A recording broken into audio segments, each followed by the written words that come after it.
And yeah, we can go around if folks have updates. Feel free to chime in.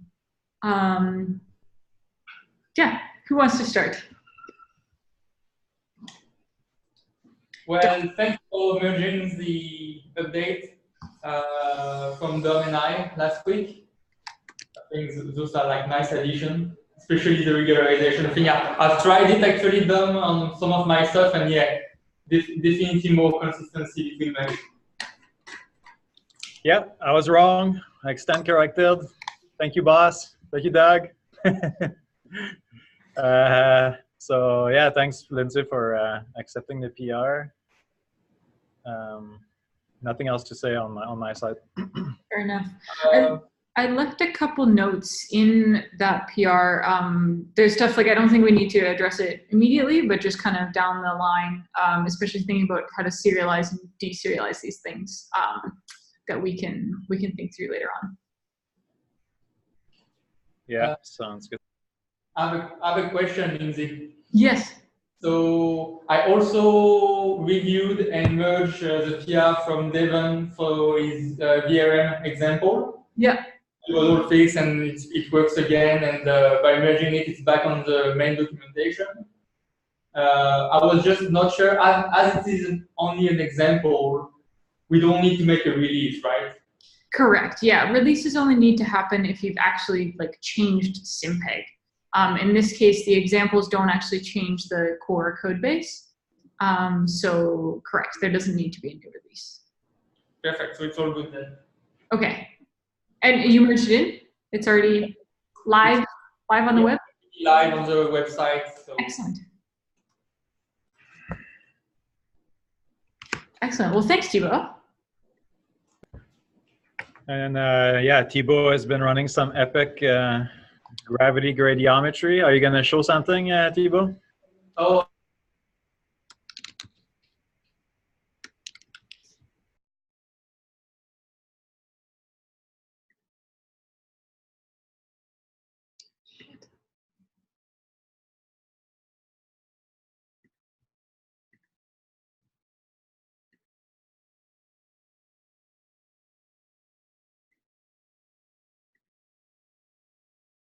Actually do see density contrast increasing with depth.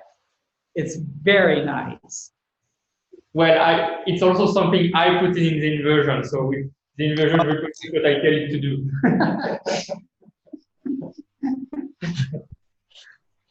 At least you're mastering the beast.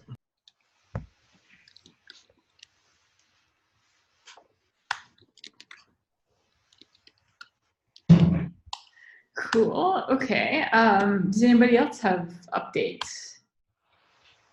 I've got Dask implemented for the IP now, so you can run the preconditioner on it. And yeah, I'm still trying to find some time to figure out why the tests aren't breaking. With the simulation branch itself, is it passing all the tests? No. Okay. All right. So then I'll keep hunting then. it's a thing then. Yeah. So it's if there's stuff that's failing, some of them are probably not you. So don't worry about cleaning up the entire branches yet. Yeah. If there's something funky that you're running into, like I think this test should pass and it isn't, then let's flag that. But there's still some work that needs to be done. Yeah, there's maybe 3 out of the 2 major tests that keep failing. One is with the examples, I know for sure, but the other ones are just some of the tests. And I thought maybe it was Dask related, but I got Dask now in the YML file, and it's more passing, but there's still some failing. But I'll dig a little bit deeper. Yeah, and take a quick look at like on Travis, you can see what is passing on the simulation branch. I know for sure examples are going to fail. Fine. Okay, yeah. You can see if there's anything that is inconsistent between the 2. Yeah, good point. Hey, I didn't even think of that. Yeah, I'll do that next. But yeah, other than that, yeah. Oh, I'm also working on dasking for the MT now as well. Excellent. Yeah. But yeah, one thing at a time, I guess. I've also been tasked to try to do some time domain EM inversions now too, so add it to the list. Good fun. Yeah, good fun. Right. I was thinking about it, John. Would it make sense that instead of, because you're gonna I was looking at the empty code. It's killing the factors as it's calculating the forwards, right? Every time it's completed a forward, it gets rid of AAM, yes? Yeah. So maybe we should do the sensitivity calculation inside there. So instead of having to refactor twice, you know, once you have AAM, just trigger the get J or whatever to build your dask sensitivities, and then purge AAM. So that way we'll skip ourselves one paradisa. Ah, nice. Yeah. Okay. So purge after. Cool. Yeah, I will check that out. It might be a little bit of a like an if statement to make sure that, you know, because we don't want to do it maybe every time. I'm not sure. We kind of do it every time that we're calling forward anyway, right? Every time we're calling fields, we're purging, right? Yeah. Are we? It's I think it's when we call field, or no. I think it's after the forward, right after that. No, like every iteration you should refactor. Whenever model changes, you should refactor. Which we do when we call fields, right? When we call fields, we purge. Right, correct. So that's when you're calling the fields. Probably, I think might change it to store it. So rather than regenerating when you're computing sensitivity, I guess currently it's storing into a list, I guess. I'm not sure that's pushed to a master. It's merged to a master, but I think Mike did it. But the MT, if your problem getting larger, you cannot really store it, because if the problem is really big, and even just like factorizing it could be quite expensive. So we probably need to check whether we can write it on the disk. So if you can write the factorization on the disk, then you can do the same thing like XOR. So whenever you need it, you just load it up. That's probably better. So just loading the factorizations. Yeah, I'm not sure you can pickle it. Like if you can pickle the factorization, you're good to go. But I haven't tested. But you'll need at some point to store self.am, right? Even if it's for like a short, even for one frequency, one station, you'll need to store self.am. Correct. But what's nice, like if you write it on a disk, you just need to load it up whenever you need it. Because you may have you're going to have all the factorization for each frequency, so you can load it up whenever you need it. Well, we only need self.am for when we do j times a vector, right? J times a vector and JT times a vector. Right, which we're doing using the sensitivities. If we store the sensitivities, then every time we do J times a vector or JT vector, then we're just calling the sensitivities from disk. So what I'm saying is that why don't we just form J on disk while we're completing the field? So instead of having to store self.am, we purge it. We calculate the fields, calculate the sensitivities, and then purge self.am for that frequency that, you know what I mean? But you still need to compute that AN 3 times, right? So when you're computing the fields, you need to compute. And then you're computing JVAC, you need to compute. No, we don't. We don't, because JVAC we do it with a dask product. Still, but when you're you need to compute AM twice then, right? First for the fields, and second for when you're generating the sensitivity matrix. But that's what I'm saying. Why don't we just calculate the sensitivity matrix once, while we're doing the fields? So we're looping through frequencies, computing self.am, and then just right away do the calculation for sensitivities stored to disk. Yeah, that's a possibility. Yeah, you could do that. But right. Yeah, I think that would work, right? Right. So you do each frequency. You do it by each frequency. Then so you kind of finish all the computation required for each frequency. Then you're good to go. Right. Yeah. That's how I thought we were going to outline it. But yeah. Sweet. Over there. I think that makes sense. So we don't have to call Paradiso twice. We just do it once and then be done with it. Correct. Nice.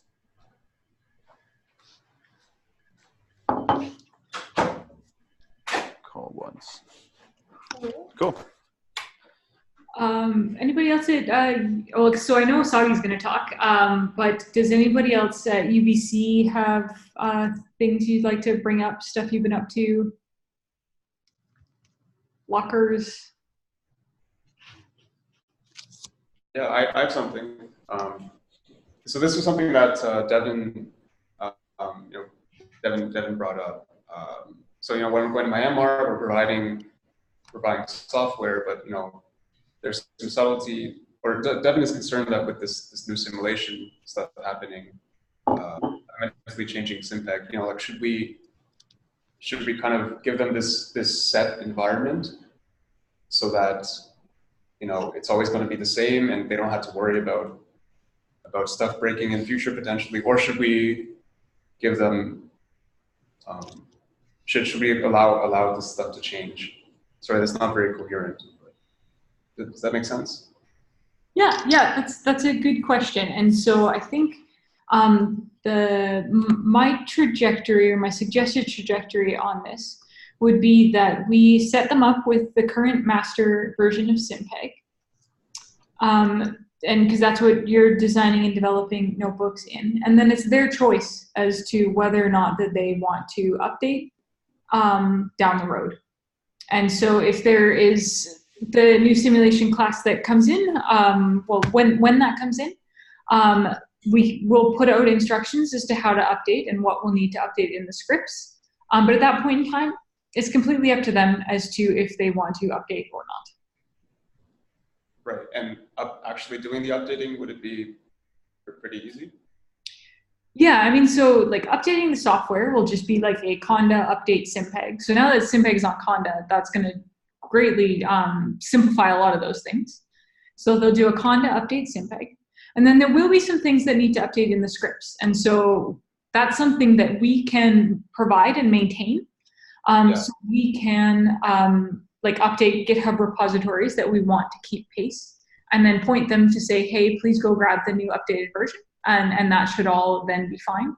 If they've gone off and done their own development and created their own scripts or something like that, they'll need to update those. But that's one of the things that we need to be very conscious of when we do that release, is making sure that it is extremely clear for folks how they go and update.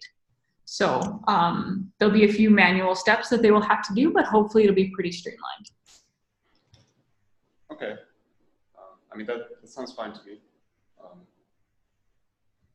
think Devin has some other concerns, but I can't remember them right now. Anyways, yeah.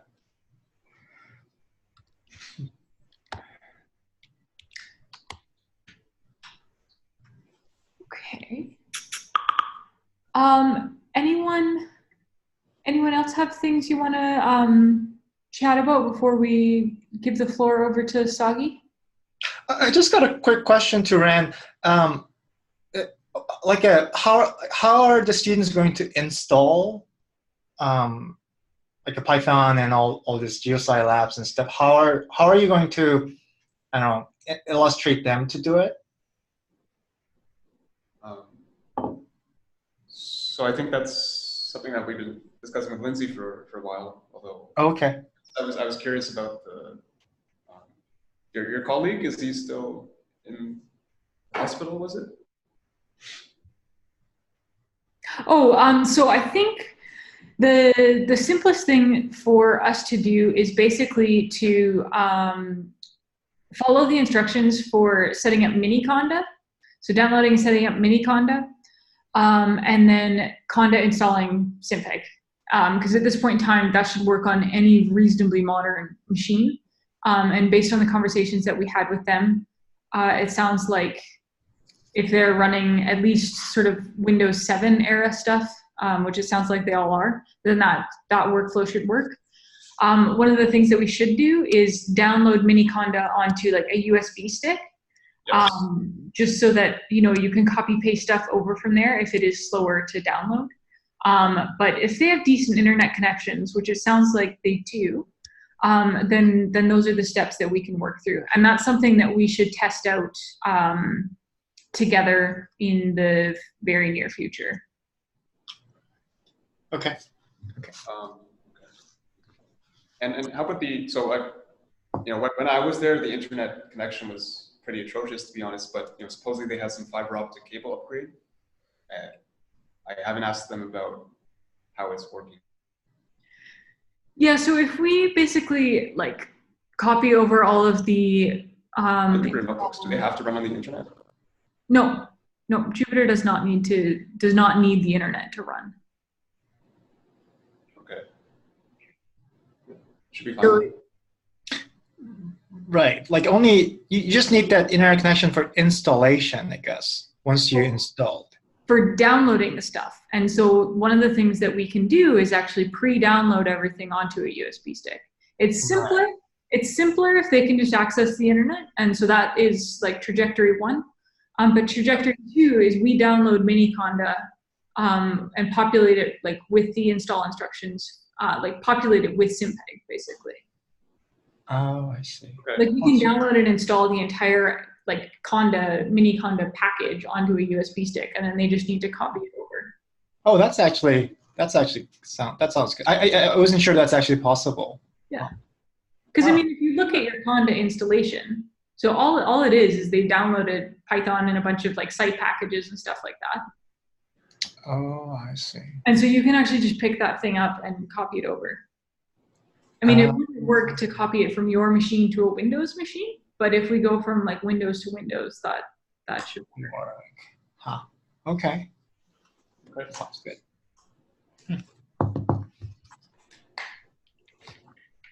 I'm just going to play devil's advocate here. Is there any browser? The USBs? Yeah. Spreading viruses from one computer to the other.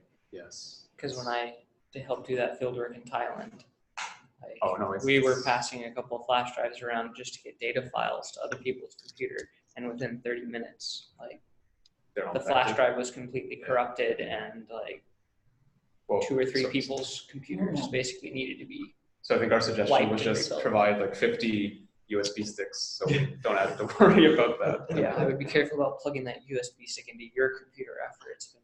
Yeah, no, don't. Yeah. But that's where, like, I think that solution 1, I mean, if they have a new fiber optic cable, we'll probably be able to use the internet, and it won't be a problem. Yeah. I mean, we were able to video chat with them, and so in order to video chat, there has to be a decent internet bandwidth. So I think that it shouldn't be too much of a concern. But it's good to think through these things for sure. Yeah. No, I mean, they might have been using data as well, which might be a different connection, but yeah, I'll ask my colleagues there how the internet is and specs and stuff. Sounds good. Don, you had a... What's the favorite browser? Are you guys testing on all the Windows browser, Edge and Firefox and all that? Is there any problem? So Jupyter Lab is tested, well, for sure on Chrome and Firefox are like basically always going to be working. Internet Explorer, in theory, should work, but is a bit of a pain in the neck sometimes. Yeah, so I guess like generally encouraging folks to use Chrome or Firefox is probably the best solution there. Should we find out from them what browsers they tend to use, or does that? No, that's something that if you're down there and you're running into stuff with Windows Explorer, then just say, please go to Firefox and download Firefox. And it's a light, easy installation. So I don't think that's stuff you need to deal with beforehand. Okay. Just checking. Yeah, no, it's a good question. That's good to check.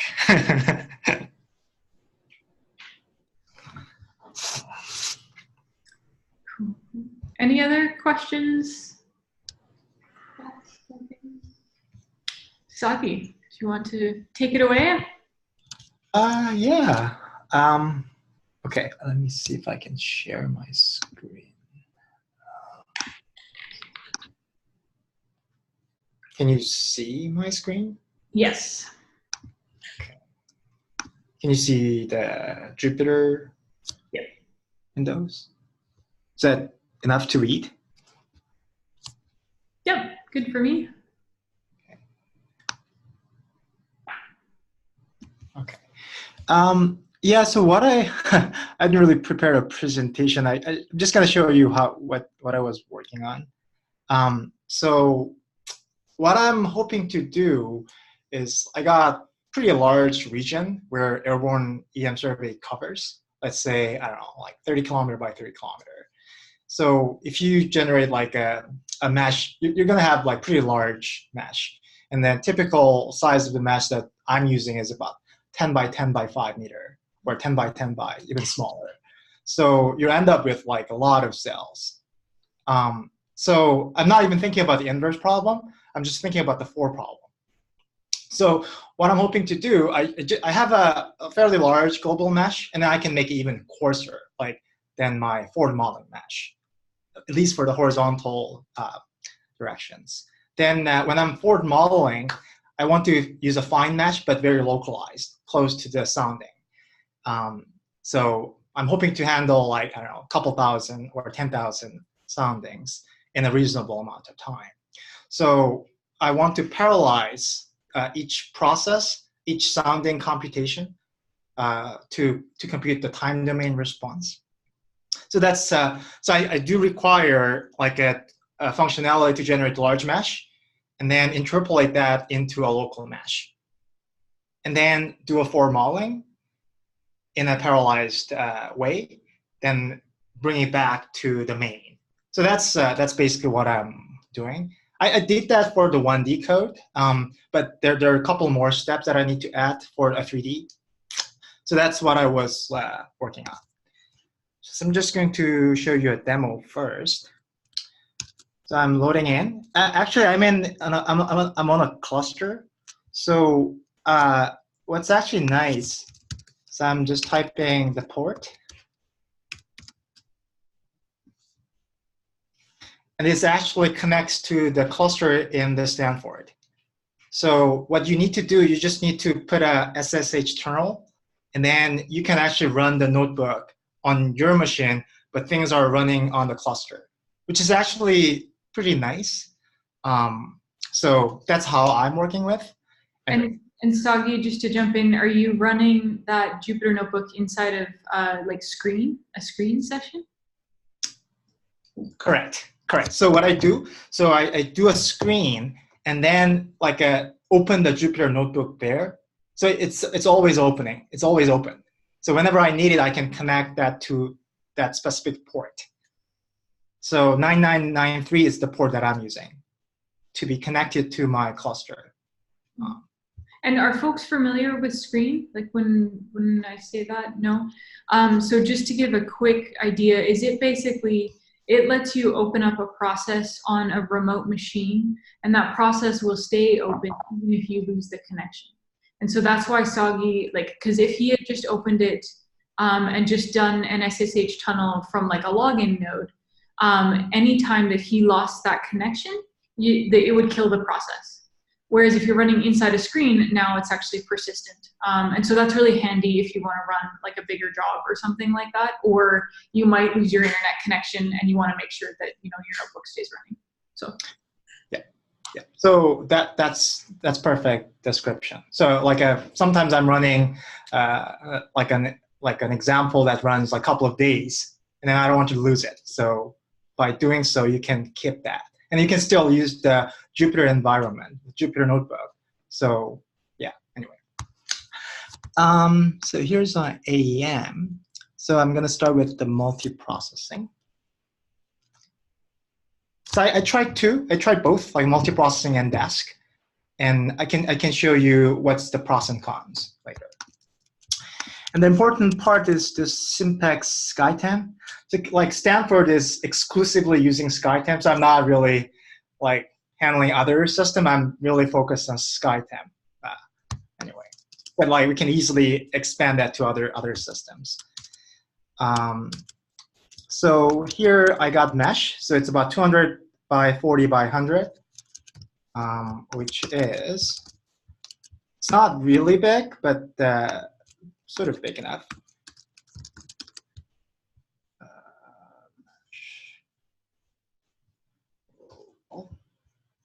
Okay.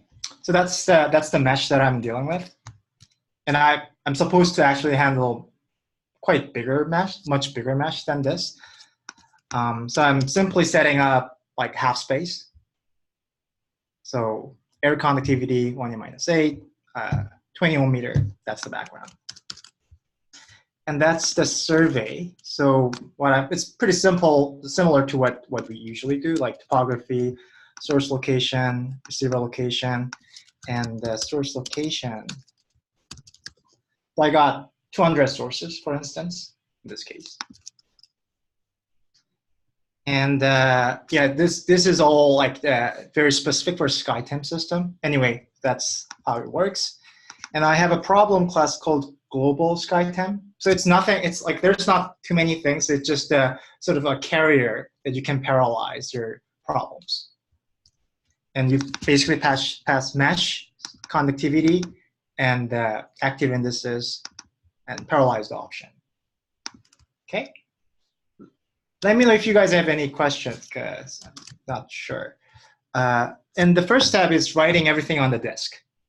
So what I had problem, especially when I have a lot of workers or a lot of jobs, Dask has a bit of problem, or even multiprocessing. Passing large arrays takes a while. So rather than actually passing it, I was thinking, okay, I can write everything, because read and write seems pretty fast. So if I do that, that actually runs. So can you guys see here? This is mine. So I'm using like 15 workers to write everything down to the disk. So that's actually done. And I can show you what I did.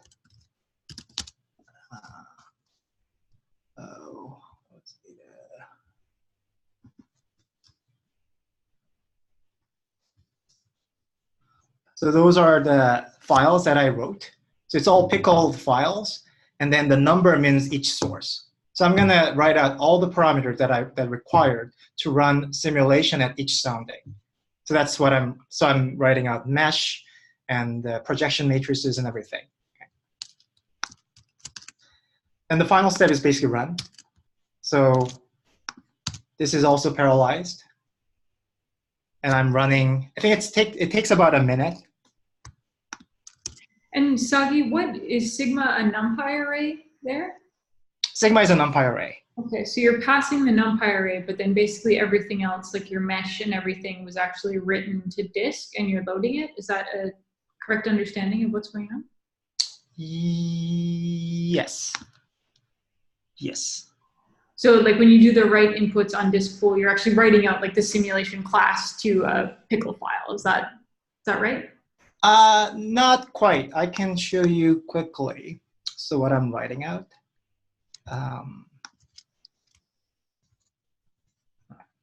That's basically what I'm writing out. So I have a list of inputs that I need to write. So I think it's probably better if you can serialize it and then just write that. But I think they're like so I'm actually pickling the mesh as well. Mm-hmm. So yeah, it's sometimes mesh is sort of the heavy one. So I don't want to regenerate it. So I just want to basically store to the disk and then load it up whenever I need it. Mm-hmm. So I think later, if you can actually just pick a problem, that'll be the easiest way, because like a problem could be quite heavy. Let's say you can have like a factorization, fields, and stuff. But anyway, so that's how I'm doing it. So it's so I can actually talk about a little bit more about the multiprocessing and Dask. So it's actually pretty similar. Like there's not that many different things. What I had to do is what they call bagging. So if you got a lot of jobs, rather than doing like setting all the jobs, you can just put it in a bag. I think I learned that from some of John and Dom's code, I think. Anyway, so that's it. And this forward is the simulator. So I'm parallelizing again for each source. So here's my storage. Basically source location, receiver location, mesh for local mesh and active cells, and interpolator. Yeah. so those are like pretty typical for this specific setup, but I think if you have other survey, you could do the same thing. Okay, so that's done. So it takes about a minute. So if I kind of scale that up to, I don't know, 1,000, it kind of linearly scales up at one point. And also, this is this example for the desk. Let's see. Now. So and that sounding is about 1,000. I'm not going to run. It takes about 4 minutes. If I use the multiprocessing, it takes about 3.5 minutes. So it's still, desk is a little bit worse than multiprocessing, but like you can still, I think it's okay. And then as long as I'm increasing number of jobs, desk might be sort of like comparable with multiprocessing. And also, if you have a multiple cluster, we cannot use multiprocessing, so using desk is actually much better. I haven't figured yet how to use the multi-cluster on our Stanford clusters, but that's something that I want to try next. So let's say if I have a 10 cluster, so I could use, rather than 15 nodes, I can use like 150 nodes. So the computation like this could be pretty fast. That was quite, I don't know, like it looks simple. It took a while to figure out like how Dask, kind of how to minimize, how to optimize Dask. Sims writing and reading in whenever you need it, it seems a good way to optimize, if you, especially when you got a lot of jobs. Right. I have a question for you, Sag. Okay. So in your, when you're running your Dask process, each of the subproblem is using Paradiso, yes? Right, that's a good point. I can show you how I manage that. So there's another important items to deal with is the Paradiso. So Paradiso is like it uses an OpenMP to actually factorize and solve. So by default, it uses all of your threads. So if you if you parallelize that without any setup, like it's not going to work out well. You're not going to see the linear increase of the time or linear decrease of the time. So you need to set a specific number of threads that you're going to use. So here's an example.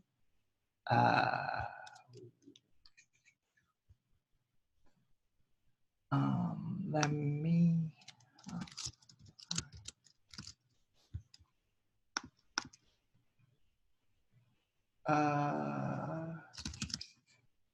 Right, here we go. So this is what I had to do. So I had to import this MKL number of threads from PyMKL in the function. That was important. It was fine for multiprocessing to load it up in just here, but for the Dask, I had to put it in the function, which I'm not sure why, but kind of makes sense. Like you're loading this function in each worker, and then you set the number of thread here. So by default, I'm just using one thread per worker. Did you compare your fields? If you run it multiple times, did you compare the fields that you're getting out? Can you repeat? Did you compare your fields, so the actual like data? Did you compare if you run it? Because that's the thing that that Lindsay and I worked on, right? So even if we were limiting the number of threads that MKL was using, each kind of computations were different because of the double layer of Paradiso on top of Dask. So can you compare? Can you just look at your data, run it multiple times, and just compare, make sure that your fields are always the same? Well, I'm pretty sure it shouldn't matter. I mean, like, well, it does. That's the thing. It did. Oh, really? I at least tested this example with the analytic solution. So, well, like I was using half space, so I was comparing that with the analytic solution. That was actually matching well. So I don't really see that types of problem. Okay. Well, yeah.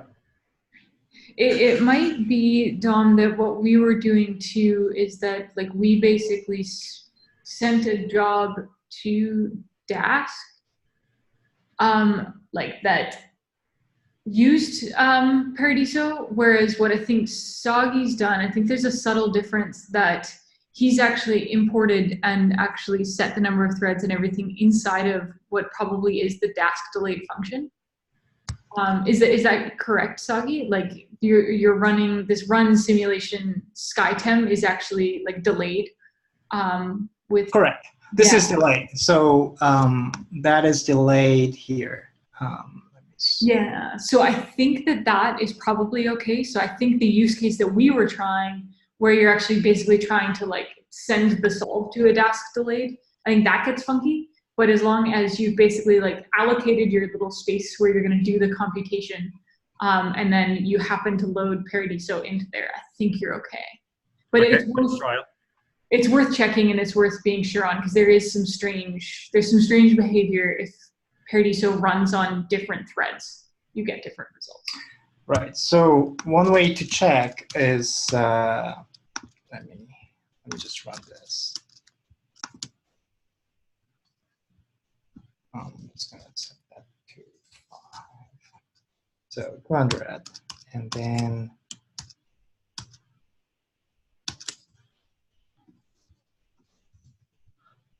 so like you need to check whether this goes up to more than 100. So 100 means you're basically using one thread. But if you look at usually if you don't put any number of thread, like it may up to 1200 or 1500, which is use the maximum amount of the threads. So now I'm using about like mostly 100. So it's basically using one thread. So that's how I was checking it. But this was for a very small problem. So each simulation for each sound is pretty small. It takes about a couple seconds or 1 second. But you may have much larger problem even for like a local mesh. So then you may need to think about, okay, how much threads I'm going to assign. So it needs some test. Yeah, other than that, it was fairly straightforward to parallelize. Like whenever, if you write everything to the disk, I thought it makes quite simple to parallelize. And then we could do the similar things for a lot of other codes, like DC codes. So what John and Dom did is parallelizing the sensitivity, computing the sensitivity function. But we can go another level where we can actually break apart a big mesh to a small mesh. Let's say you got 5 lines, then you can break that apart to 5 different problem, and there you store the sensitivity. So yeah, I mean that's like that. That'll actually. I think the current implementation may not speed up that much because we're not really previously we don't really generate the sensitivity matrix. So now you're actually generating the sensitivity matrix, which takes a while. So it may not speed up that much, but if you actually break that apart to several problems, or several mesh, it'll speed up quite a bit. And same as for MT. So if you can break that apart to each frequency, so rather than using a really big single mesh, if you can break that apart to, let's say, 10 mesh, so for each frequency, you could speed up quite a bit. So why didn't you break it at the misfit level? Because this is how I had how I dealt with tiles, right? It was just a combo misfit instead of breaking your problem inside. Yeah, I haven't tried that. So I didn't know how things are working there. So that was the only reason why I haven't done it. Because if we do it at the misfit level, then we don't need to change any of the simulations or any of the problem classes, right? They're just stacked at the higher level at the misfit. So they're all computing the 4 calculations, when they agglomerating the combo misfit. I think it's less invasive if we do it this way. Right. Yeah, I have no objection about that. I just didn't know how things are working. I took a look how you did it. That was very specific for the linear problem where you got big matrix, and then it wasn't quite working for my problem where I have lots of other things going on. So yeah, I mean, like we could definitely do it on a problem level, like on the misfit level, I guess. It seems like, and correct me, Sagi, if this is not quite what you're thinking, but it seems like in some ways it might be worth having both styles. Yeah, I think so, yeah. Like, I mean, because it feels like what you're really after here is the forward simulation. So like the misfit is perhaps like a step beyond. Correct, yeah. So like we might just want to think about like how we would sensibly give users access to both like a parallel computation of a data misfit, which is one thing, and derivatives on that, but also then parallel computation of potentially fields and or like just the forward simulation piece. Correct. And what I liked about the Dask is, yeah, you could dump everything into Dask and it can figure out that parallelization part. So, I mean, whether you parallelize on the problem level or the misfit level, you can still use same Dask to parallelize all of them. So, yeah. I just find it weird that we have a problem that has meshes, that have tons of meshes. To me, it kind of counters the building block logic of SimPEG, but because now we're not marginalizing anymore, we're kind of agglomerating a bunch of like ad hoc functions to make it parallelize instead of parallelizing the blocks. I don't know. I think, I mean, so there might be some steps that we can take so that we don't have to dump out a mesh for every forward simulation, but I think it seems like what Sagi's use case is showing is that there's value in just thinking only about the forward simulation, because he's not actually running an inversion here.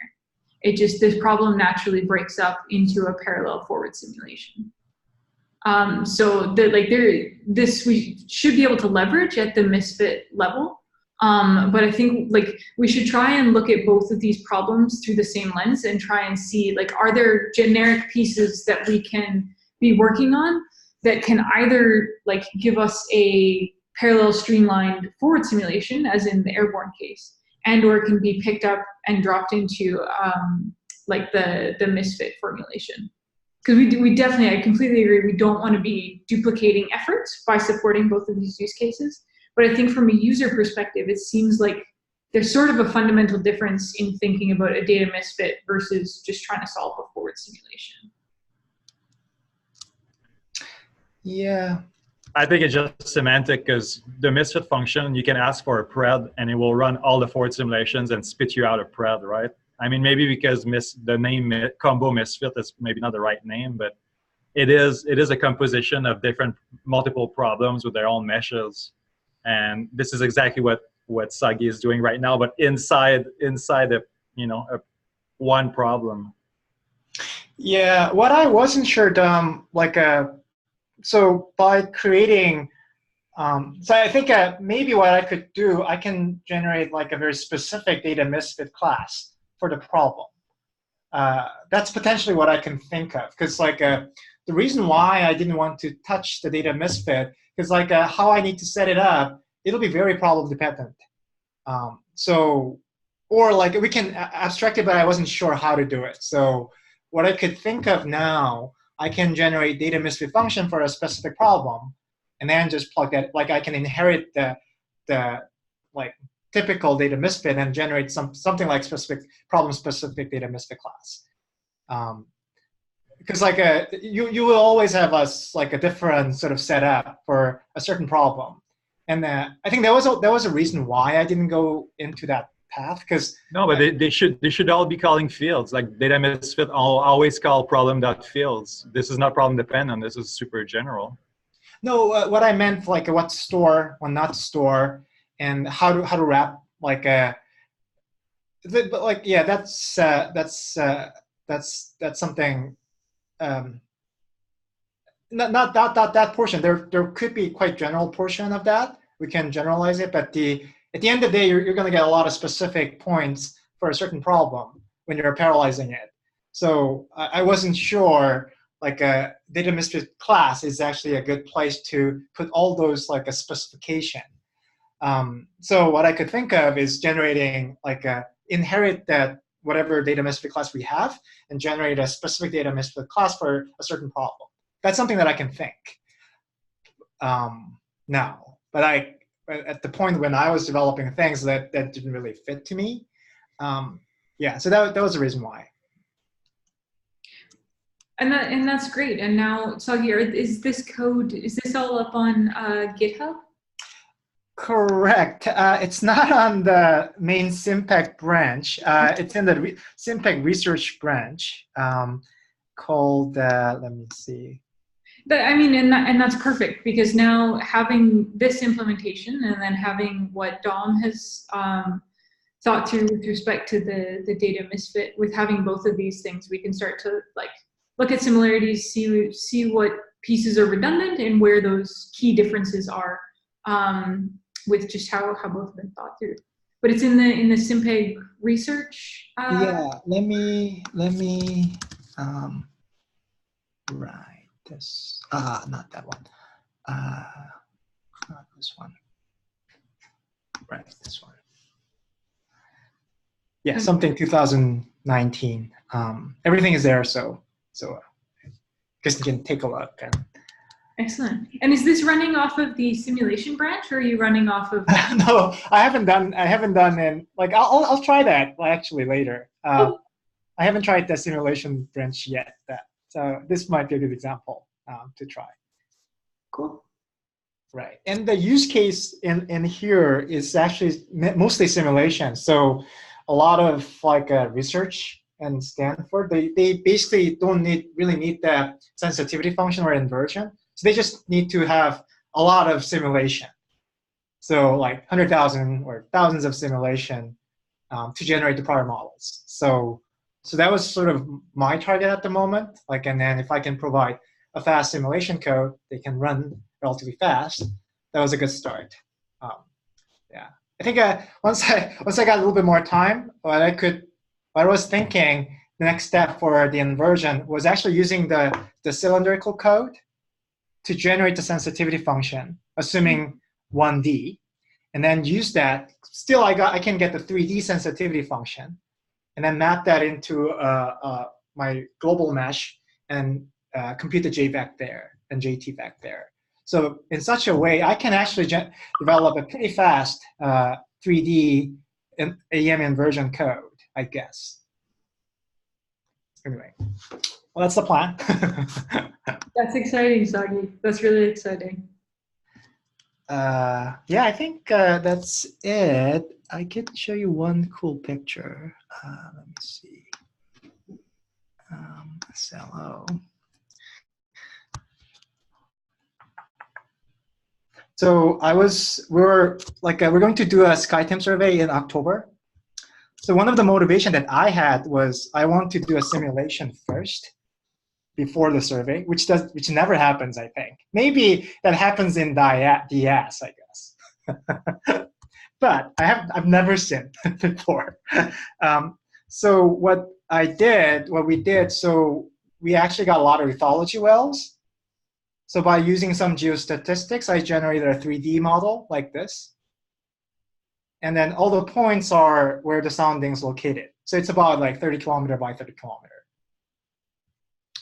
And then this is the data. So I ran so it takes about 15 minutes. I got 5,000, 4,000 sources. And this is the data that I generated from different like high moment, low moment.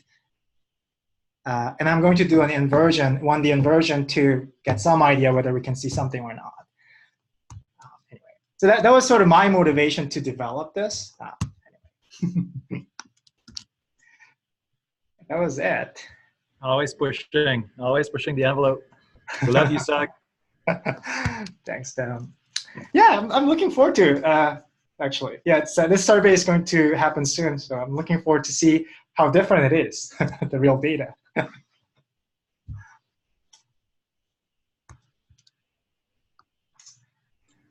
All right. Well, I'll try that.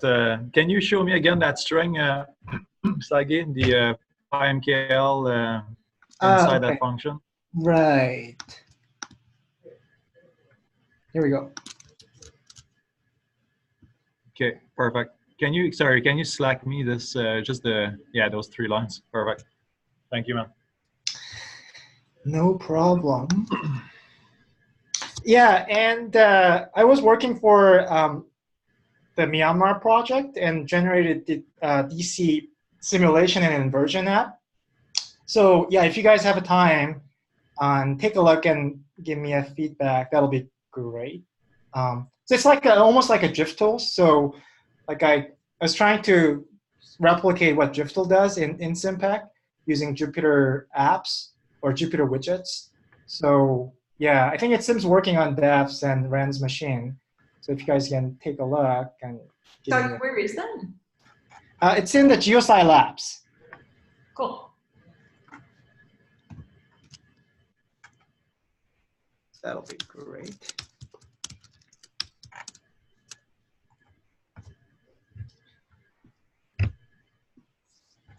Thanks, Doggy. Does anybody else have questions or things you want to bring up while we're all here, and based on Soggy stuff or anything else?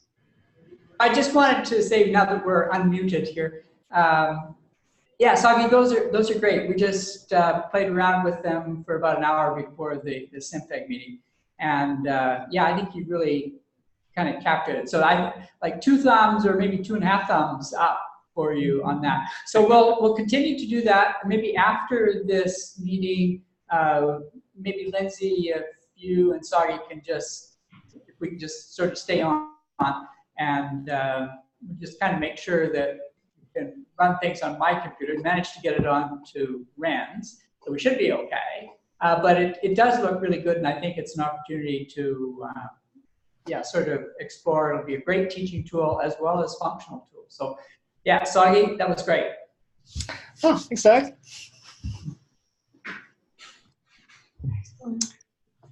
Thanks, Soggy. The last question I have for folks is, does this Thursdays at 2 p.m., does that work for everyone if we make this instead the regular SimPEG meeting time? I think it's not gonna work for me. We have a seminar here at 1:30 on every Thursday. So yeah, that's not working for me. Okay. How about Wednesday afternoon? Yeah, Wednesday. Don, does Wednesdays work for you or no? Wednesday works, yeah. I actually messed it up. I'm at UBC. I'm at UBC on Wednesday, not Thursday. So if we do Wednesdays at 2 p.m.? Yep. Yeah, it's good. Give me a When sec. is Devin's, when's the 350? Monday and Tuesdays. That's why we're moving. That's the from labs. Tuesday. What about the course? The courses are like from 1 to 2 on Monday, Wednesday, and Friday. So two is fine then for Devin. Yes. Okay. Yeah, Wednesday 2 p.m. works for me. Sounds good. I'll update the calendar to move it to Wednesdays, and we can meet next Wednesday. It's good. Perfect. All right. Well, if there's nothing else, then thanks, and we'll see you all on Wednesday. Sounds good. Thank you. Yeah. Lindsay, if you can, next week, if you can show the Dask stuff on cluster, how you're running on the multiple nodes, that'll be great. Yeah, sure. I can definitely. I'm hoping to actually have a setup where I'm running like a couple thousand, well, 1,000 or so simulations. So yeah, I will shoot for that and shoot for being able to demonstrate an example. Sounds great. Cool. Thank you. Guys. Bye, everyone. Bye.